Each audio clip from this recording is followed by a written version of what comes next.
Ayo,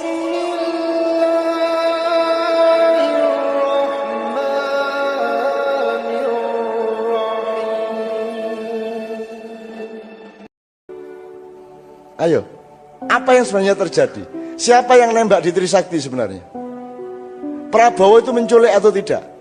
Yang namanya Beatles, John Lennon, Paul McCartney, George Harrison sama Ringo Starr itu akhirnya ngaku bahwa mereka bukan perintis musik yang mereka bawakan itu. Mereka itu hanya meneruskan dan meniru 3 orang Ambon plus 1 orang bule yang punya grup namanya Tillman. Dan Tillman itu lebih bagus daripada Beatles, cuman sayangnya kulitnya tidak putih, sehingga mereka kurang mendapatkan pasar yang baik. Padahal mereka jauh lebih bagus daripada Beatles, dan ini diakui oleh Paul McCartney ketika dia bertengkar dengan John Lennon gitu. Saya melawan Soeharto 20 tahunan kira-kira, dan itu frontal. Anda makanya teliti, buka kelepeng-kelepeng. Yang frontal, yang terang-terangan siapa waktu itu, gitu loh. Tapi saya tidak pernah mendapatkan akibat apa-apa. Saya misalnya yang terakhir bikin gerakan sama Arief Budiman, sama Buyung Nasution, sama Rendra. Itu mereka bertiga kena akibat, saya enggak kok. Putaran waktu masa kini, masa depan, masa silam itu kan asal-usulnya karena Nabi Musa itu kan meguru nang Nabi Khidir. Orang anti sak semester wis diusir ora lulus. Dadi mung njupuk 3 SKS. 1 SKS kapal, 2 SKS bocah, nomor 3 SKS. Mari Bapak. Mas Helmi mohon dipandu untuk beliau bisa bersama-sama ke depan sini. Silakan duduk Bapak. Ya, silakan duduk Bapak. Oke, saya selesaikan dulu Pak ya satu tema. Bagi teman-teman lain yang tadi terlanjur mendengar putaran waktu masa kini, masa depan, masa silam itu kan asal-usulnya karena Anda tidak punya masa depan kalau Anda tidak berpedoman kepada masa silam. Nah, kita tadi kembali ke Khidir tadi. Bagi yang belum pernah dengar ini jangan dianggap kebenaran ya teman-teman sekalian. Pengumuman, semua yang saya omongkan jangan dianggap kebenaran, gitu ya. Jadi apa yang saya omongkan itu apa saja itu hanya tafsir saya, itu hanya pendapat saya, dan itu bisa keliru, bisa salah. Lebih pasti salah daripada pasti benar, karena tidak ada manusia yang bisa mengungkapkan kebenaran. Yang dia ungkapkan hanyalah tafsir dia terhadap kebenaran, kan begitu. Meskipun itu undang-undang, meskipun itu konstitusi, meskipun itu majelis ulama, semua yang dikemukakan bukan kebenaran tapi tafsir terhadap kebenaran, gitu ya. Jadi supaya Anda jangan terlalu nunggu-nunggu saya, jangan terlalu menganggap bahwa yang saya omongkan itu ada gunanya. Asumsi dasarnya yang diomongkan Cak Nun salah dan tidak ada gunanya, itu asumsi dasarnya gitu loh. Dan saya begitu Anda menyimpulkan sampai pulang nanti bahwa yang saya omongkan itu tidak ada gunanya, saya selamat. Nah, jadi mending Anda anggap saya salah, Anda anggap saya orang yang tidak berguna, gitu ya. Saya memang sering begitu. Jadi orang semua pengen dianggap benar, saya pengen dianggap salah, gitu. Sama dengan Gus Dur kan saya ini dulu. Gus Dur itu saya tanya, Gus kok bikin dekret sampean jadi di impeachment loh. Dia jawabnya lah, wis gak ono dekret aja. Presiden bolak-balik gak ono sing dekret, terus aku tak nggawe dekret, cek ono cek tahu kan gitu. Itu Gus Dur. Ya tapi sampean gak ngitung Gus. TNI ngene sampean salah perhitungan. Ya Cak jenenge teplek, kadang-kadang menang, kadang-kadang kalah. Itu jawabannya Gus Dur seperti itu. Jadi Gus Dur ya cuma berpendapat, dia juga cuma menafsirkan. Buku sebesar apapun, meskipun buku karya doktor, profesor, ulama, syekh, maulana, itu hanya tafsir. Meskipun di pesantren ada kitab kuning, kitab coklat, kitab hijau, sakarepmu, tapi itu hanya tafsir. Ada Syiah, ada Sunni, ada Demokrat, ada PDIP, itu hanya tafsir. Tidak boleh Anda pegang mati-matian. Tafsir itulah jalan untuk supaya kita berproses menemukan kebenaran yang sejati. Teori dasarnya kan ada bener dewe, benernya sendiri, benernya orang banyak, terus bener yang sejati, kan gitu kira-kira ya. Oke. Saya kembalikan ke sedikit Pak Nyun Sewu, saya kembalikan ke masa silam tadi. Jadi pokoknya singkat kata, Nabi Musa sok pinter sama Tuhan dibikin pingsan di puncak Gunung Tursina, terus disuruh kamu ke sana cari orang yang namanya Khidir, kamu belajar sama dia. Akhirnya Nabi Musa turun gunung, jalan sampai sekitar 1.300 km, ketemu Khidir dan dia melamar untuk boleh berguru kepada Khidir. Kemudian Khidir syaratnya kamu boleh belajar Musa, tapi jangan tanya sama saya. Apapun saja jangan tanya. Singkat kata, Khidir membocorkan kapal, Musa tidak tahan tanya. Kedua, Khidir mencekik anak kecil, Musa nggak tahan nanya. Yang ketiga, Khidir menegakkan pagar yang miring, Musa tidak tahan juga tanya. Begitu tanya yang ketiga, Khidir mengatakan hadza firaqi. Ini Bapak Inaga, ini adalah hari perpisahan antara kamu dengan saya. Jadi tidak lulus, drop out. Nah, jadi kalau anda tidak terlalu pinter, jangan minder. Wong Nabi Musa gak lulus, itu tenang aja. Itu. Nah, kapal dibocorkan adalah berlangsung sekarang, maka dia lambang masa kini. Anak kecil dicekik adalah lambang masa depan, karena dia mencekik, mengambil keputusan untuk membunuh anak itu atas hak prerogatif dari Allah loh ya. Ojo terus sampean niru Nabi Khidir mulai untuk lerek cilik kok unduri gulune demi masa depan gitu ya. Khidir tahu ini anak besok-besok akan menjadi destroyer dari bapak ibunya, masyarakatnya, maka lebih baik dia dibunuh sekarang. Tapi itu hanya haknya Khidir sekali itu dok. Jangan lupa. Tidak berarti Khidir bunuh anak sewaktu-waktu. Itu haknya Khidir sekali itu tok, dan hak itu tidak pernah diperoleh oleh Muhammad SAW, tidak pernah diperoleh oleh Nabi maupun Rasul-Rasul yang lain, apalagi anda dan saya. Jadi tidak usah cari anak kecil terus diuntir gulune. Nah, Khidir tahu masa depan anak ini, berarti mencekik anak ini adalah lambang masa depan. Maka terus yang ketiga adalah menegakkan pagar miring, karena Khidir tahu zaman dahulu ada kerajaan besar di sini menyimpan harta benda di bawah pagar ini. Kita bikin tegak pagarnya supaya orang tidak tertarik kepada pagar itu, sehingga harta itu terlindung. Nah teman-teman sekalian, rute waktu inilah kita pahami. Bapakmu dulu ketika mendidik kamu kan rutenya gitu. Kalau anda tidak sekolah, bluron dek kali, dolin gitu, nyolong pelem, bapakmu akan mengatakan, kamu itu bandel ndak sekolah, itu besok-besok mau jadi apa, kan gitu kan. Jadi hari ini kamu bandel, terus bapak bilang besok-besok kamu jadi apa. Kalimat sesudahnya adalah dulu bapakmu, nah, kan gitu kan, selalu gitu. Jadi selalu rutenya harus begitu. Nah ini bangsa kehilangan dialektika waktu Pak. Kita jangankan belajar ke Mojopahit, kita belajar ke sekarang saja tidak, ke yang kemarin saja tidak. Teman-teman sekalian, mari kita sering ke museum, supaya anda bertemu dengan apa yang harus anda pelajari, supaya anda berjumpa dengan clue atau indikator-indikator dari yang harus anda selami dari karya-karya atau kehidupan nenek moyang kita zaman dahulu, baik yang lama jauh di belakang maupun yang baru kemarin. Termasuk, jadi sekarang orang kenal Pak Harto dari truk itu Pak. Minggu itu ngerti nih, coba biar gue. Jadi referensi tentang Pak Harto siji kuwi. Kan celaka bangsa kita. Nek Gus Dur sing dieling-eling mek situ, gitu aja kok repot. Terus gitu tok. Rawahu Gus Dur. Itu tok yang diingat. Kalau Bung Karno, apa yang anda ingat? Jas merah. Jangan sekali-sekali meninggalkan sejarah gitu. Kalau Habibie Tetuko, sampean ngerti are-are. Teman-teman apa yang diingat dari Habibie? Habibie masih segar bugar. Beliau orang kelas 1 di Indonesia yang tidak dihargai di negerinya sendiri, sehingga ilmu beliau bermanfaat untuk pesawat-pesawat seluruh dunia, membuat sayap pesawat yang menjadi lebih stabil dengan begini itu.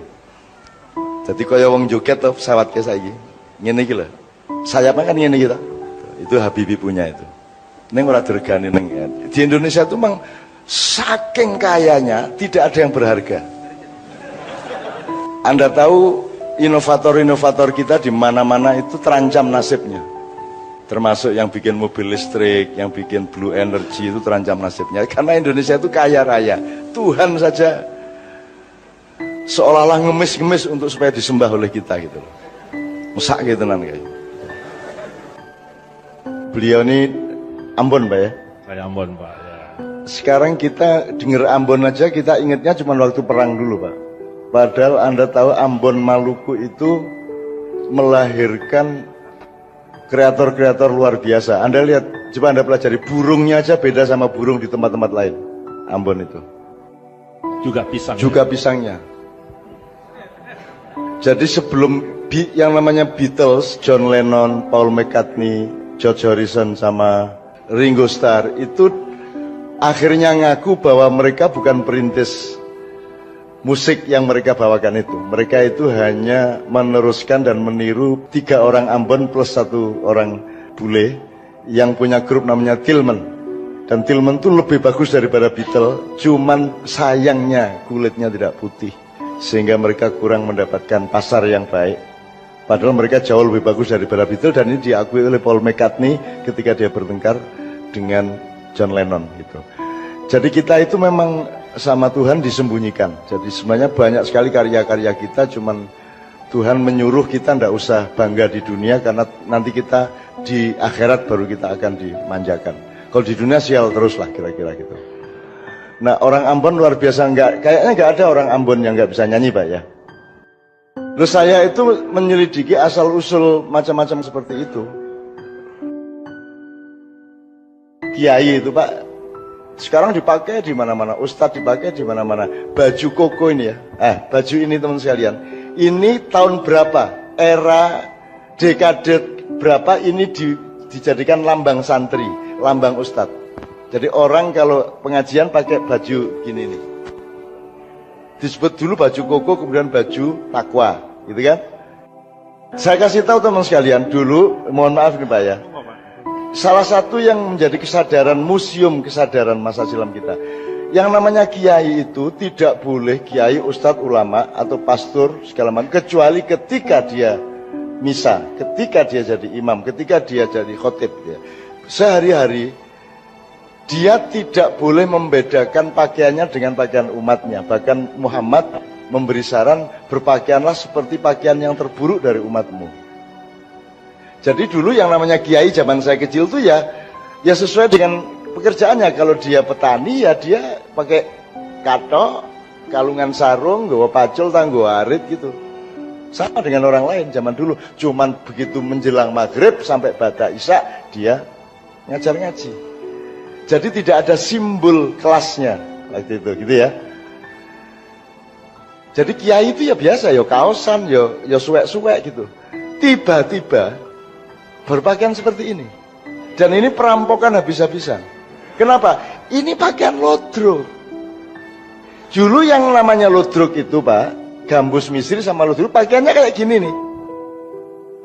Jadi ini set gini, terus ini dewok. Iki ada sakunya 2, fungsinya dilempari rokok taruh di sini, dilempari duit taruh di sini. Aslinya begitu teman sekalian. Tiba-tiba jadi pakaian ustadz.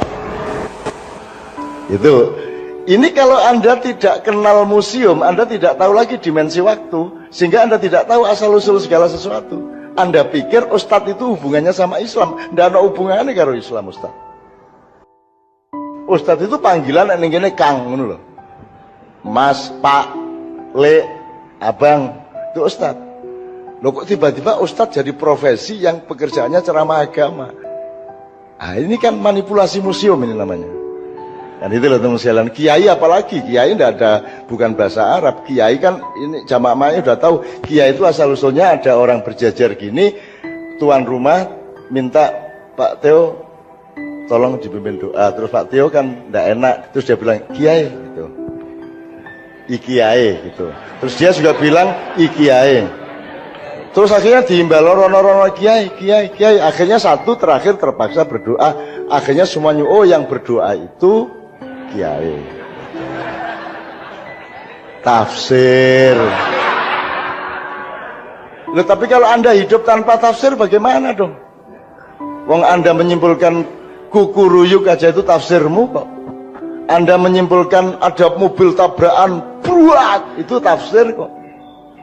Orang Barat menyebutnya bam kok. Ya Pak. Dulu di Jogja ketika kita belum rusak kayak sekarang, sepur tabrakan tuh manil gitu dulu. Zaman biyen. Jadi dan lain sebagainya. Jadi teman-teman sekalian, museum ini salah satu tempat di mana kita bisa berdiskusi, belajar, meneliti, supaya kita punya pengetahuan yang jernih mengenai bapak-bapak kita, mbah-mbah kita. Minimum pengetahuan fisik saja. Nah, nek mahasiswa jurusan sejarah tidak tahu bahwa Monjali ini bikinan Pak Harto kan ya keterlaluan itu. Nah terus rumangsamu sing ngedeke iki Lee Kuan Yew ngono piye? Lah kan begitu. Lah ya hubungannya sama cendana lah, sing gawe cendana. Dan kuwi dudu duit negara.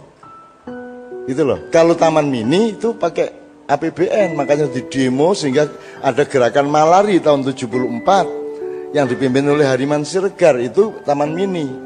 Jadi kalau Anda anti Soeharto, yang harus Anda lakukan pertama adalah membawa pasukan ke Jakarta, Anda hancurkan itu Taman Mini Indonesia Indah.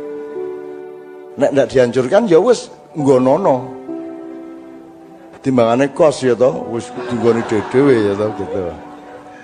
Jadi saya tidak akan membanding-bandingkan siapa-siapa presiden kita apa sih ndak. Saya cuma menawarkan ayo sinau nek ngono rae didoleki rek. Bung Karno apike ning ndi, eleke ning ndi kan begitu. Pak Harto apike ning ndi, eleke ning ndi. Karena yang paling menakutkan memang Soeharto. Sehingga stigma keburukannya juga tinggi sekali. Sampai saya sering cerita di Maiyah itu, Tuhan saja terpengaruh sama Soeharto itu. Jadi kalau Ronald Reagan masuk surga itu Tuhan langsung gini, silahkan. Terus Khrushchev, silahkan. Ketika Soeharto lewat, ngene Gusti Allah. Terus Jibril bingung, Gusti Allah meneng ngene. Sampai Pak Harto lewat, tidak dilirik sedikit pun oleh Allah. Terus Jibril, ya Allah, kenapa engkau tidak berdiri menghormatinya, sedangkan semua raja dan presiden yang lain engkau hormati. Terus Allah menjabril, kau niku goblok mubril, nek aku ngadeg kursiku dijopok iki jel. Tuh. Itu saking menakutkannya Soeharto. Kalau secara pribadi saya ingin menyatakan, siapa bilang Soeharto menakutkan? Saya melawan Soeharto 20 tahunan kira-kira. Dan itu frontal. Anda makanya teliti. Buka kelepeng-kelepeng. Yang frontal, yang terang-terangan siapa waktu itu. Gitu loh. Tapi saya tidak pernah mendapatkan akibat apa-apa. Saya misalnya yang terakhir bikin gerakan sama Arif Budiman, sama Buyung Nasution, sama Rendra. Itu mereka bertiga kena akibat, saya enggak kok. Jadi ketika mereka sudah ditangkap, ya, saya enggak ditangkap. Terus Pangap lapor ke Mensesnek, Pak, ini Pak MH belum bisa kita temukan. No.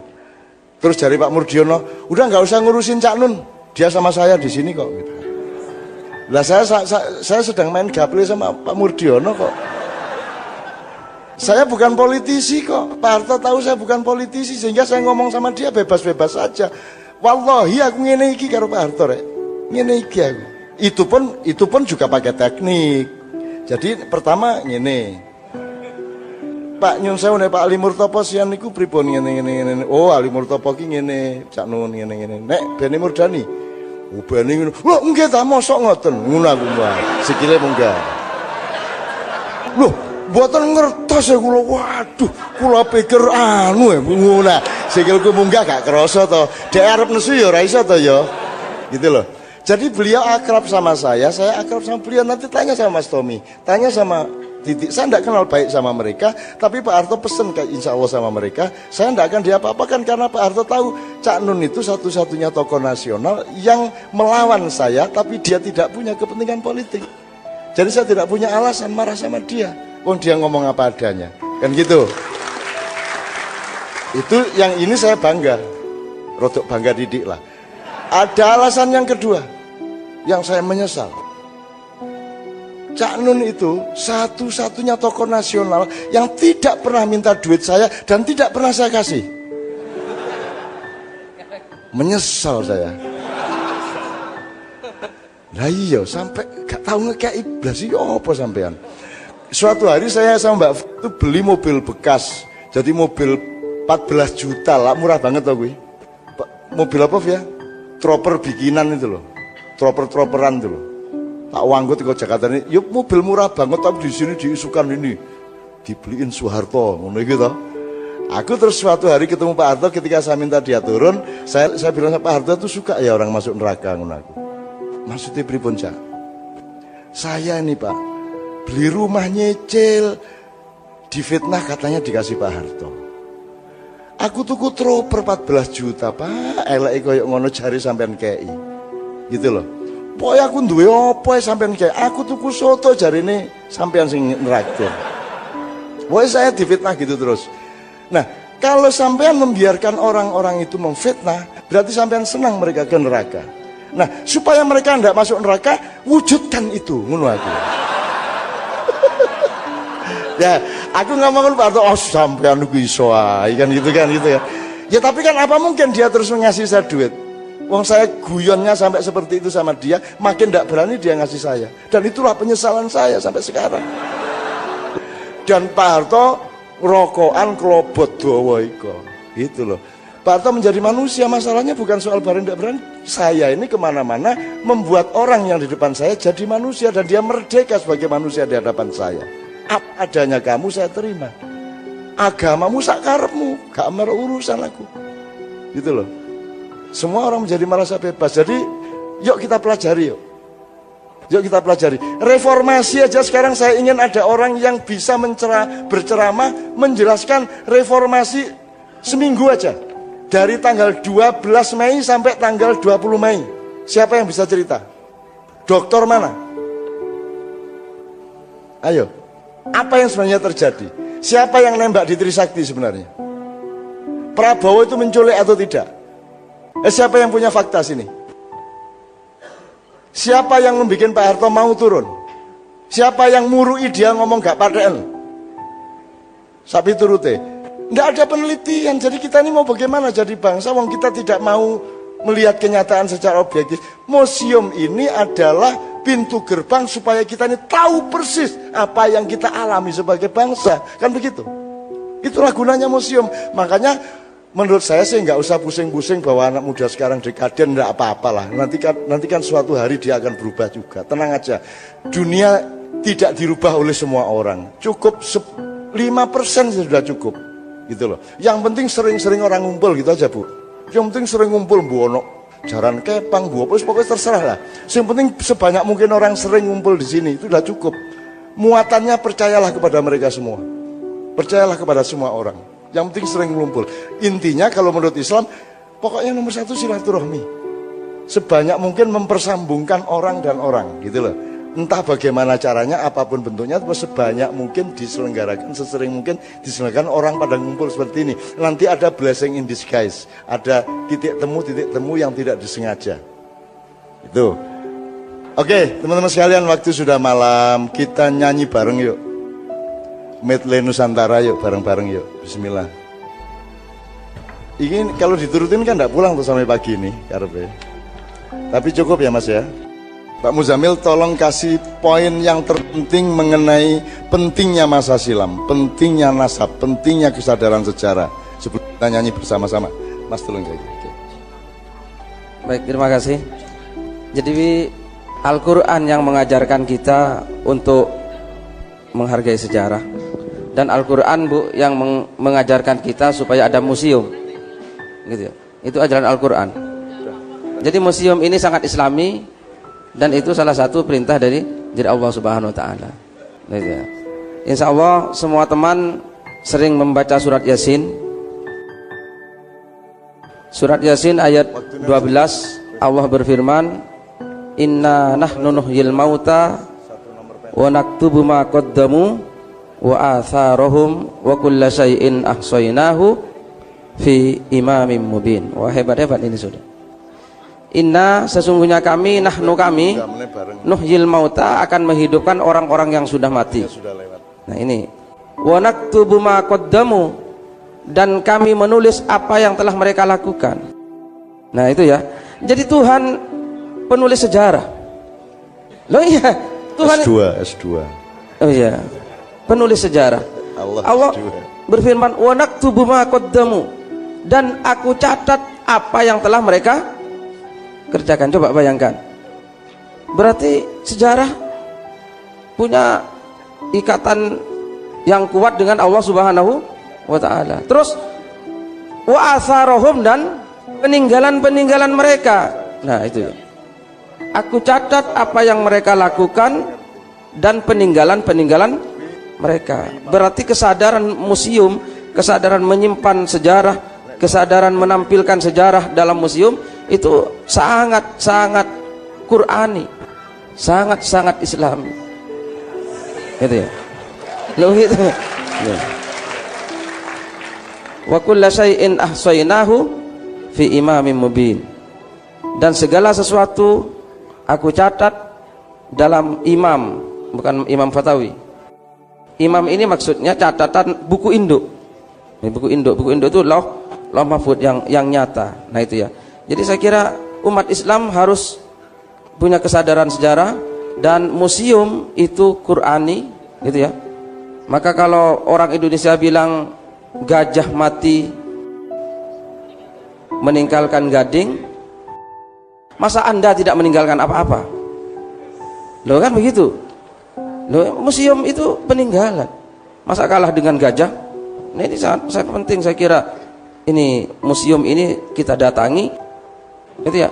Fir'aun itu oleh Allah dimuseumkan, gitu ya. Jadi Fir'aun itu ditenggelamkan di Laut Merah, dan firman Allah wa nunajji, itu ya, badanahu, itu ya. Dan aku selamatkan jasadnya Fir'aun.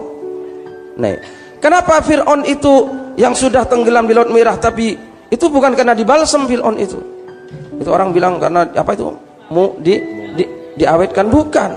Al-Quran menyatakan Allah yang memang mengawetkan Fir'aun. Kenapa? Supaya jadi pelajaran bagi masyarakat berikutnya, gitu ya. Jadi yang mendahului museum Tuhan, gitu ya. Jadi museum di Mesir itu Tuhan, yang memasukkan Fir'aun kepada benda sejarah itu Tuhan, gitu ya. Nah berarti kalau sampean ini mengurus museum, dekat dengan Tuhan. Mungkin begitu. Itu saya kira. Terima kasih. Ini serius karena memang begitu konsep Tuhan mengenai Fir'aun, dan itu betul-betul monumen untuk dipelajari bagi umat yang akan datang. Oleh karena itu, kalau bisa Anda punya rencana untuk melihat Fir'aun. Kami semua sudah ngelihat Fir'aun. Saya masuk ke kuburannya yang di dalam piramid jauh, melakukan ini sampai juga jasadnya yang juga kita di museum yang kita datangi bareng-bareng, dan itu tidak semua orang bisa, hanya presiden dan beberapa orang lain yang boleh masuk, gitu ya. Nah kami masuk, dan kami omong-omongan sama Fir'aun, terus Nevi terus yang paling depan, oh kita bucai, nah itu Nevi gitu. Oke teman-teman sekalian, Ibu, ini kita melanggar waktu, seharusnya jam 23.30 sudah harus berakhir, tetapi saya kira kelebihan ini mudah-mudahan merupakan berkah, bukan merupakan ketersiksaan. Saya doakan Anda semua akan menjadi orang yang sering berjumpa di sini, dan menjadi orang yang memang oleh Tuhan diinden untuk memimpin kesadaran masa depan bangsa-bangsa Nusantara. Itu ya, amin ya rabbal alamin. Saya punya banyak hal yang ingin saya kemukakan, tapi tidak mungkin karena waktunya sudah selesai. Saya mohon Mbak Via, medley Nusantara yuk.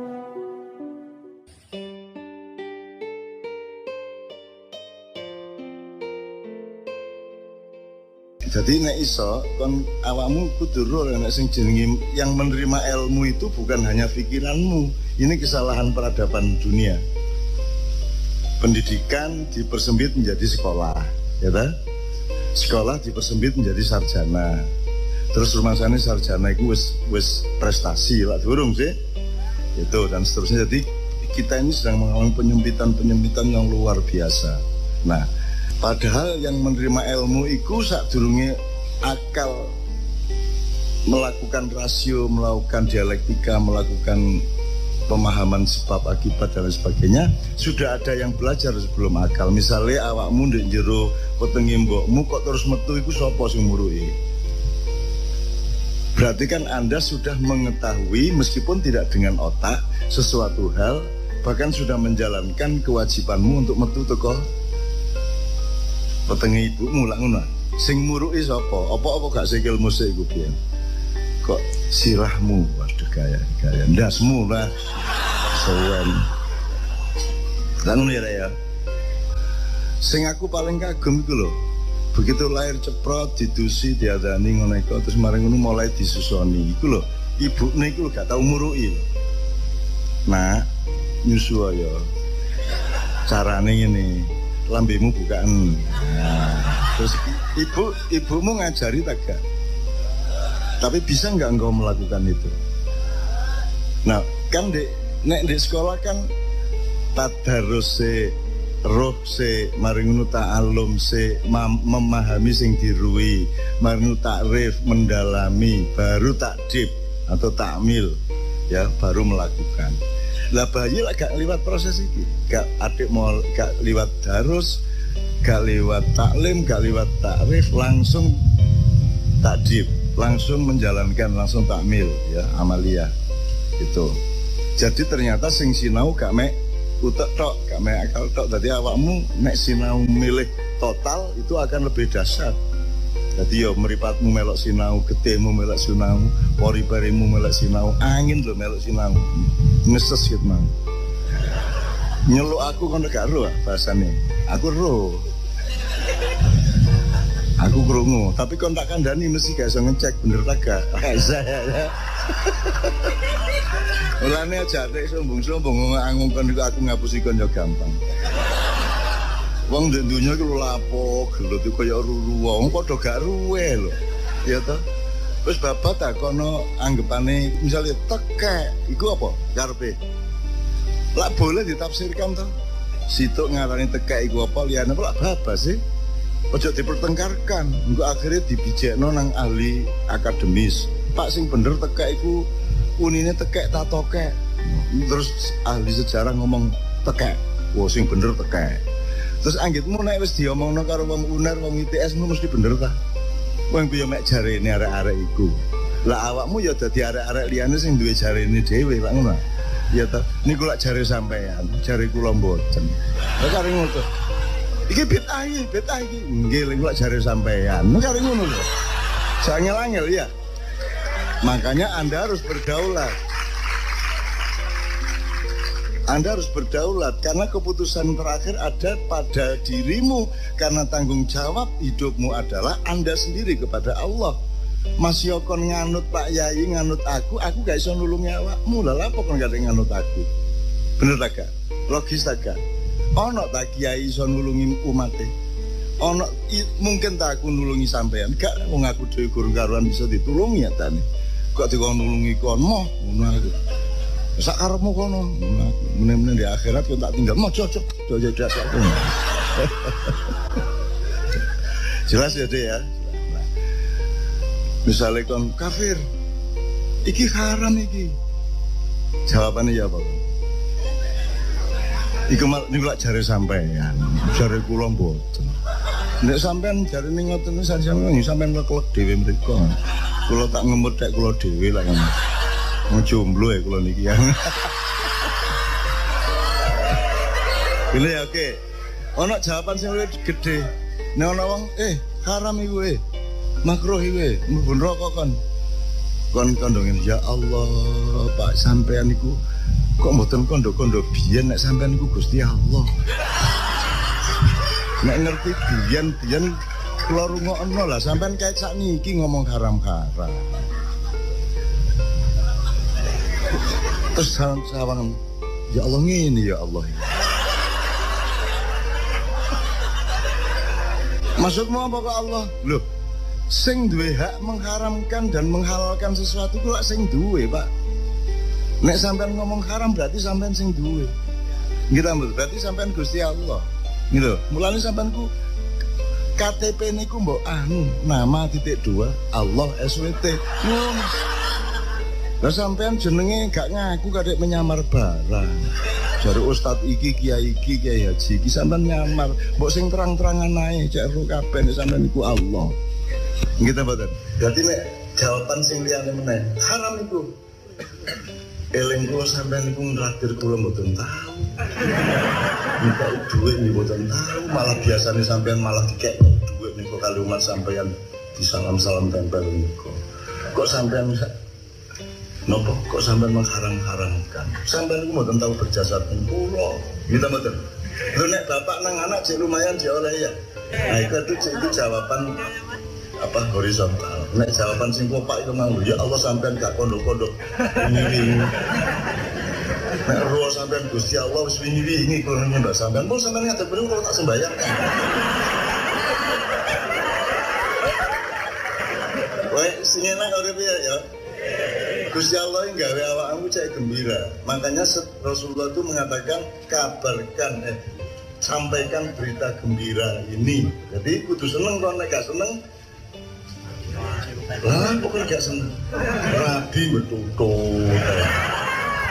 Ojo terus kon nemomen oleh guyang suwe gendeng kon ya.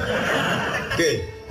Tadi kalimatnya ojo gak oleh, ojo ngono kalimatnya menurut sampeyan Allah mengharamkan ini berdasarkan usuluddin, usul fikih, usulul ilmi. Anda menyimpulkan ketoke kalau gak mulai dari niku. Nah, kalimatnya ojo gak oleh, ojo ngono kalimatnya rek nek menurut aku iki gak oleh lho karo Gusti Allah lho iki. Menurut aku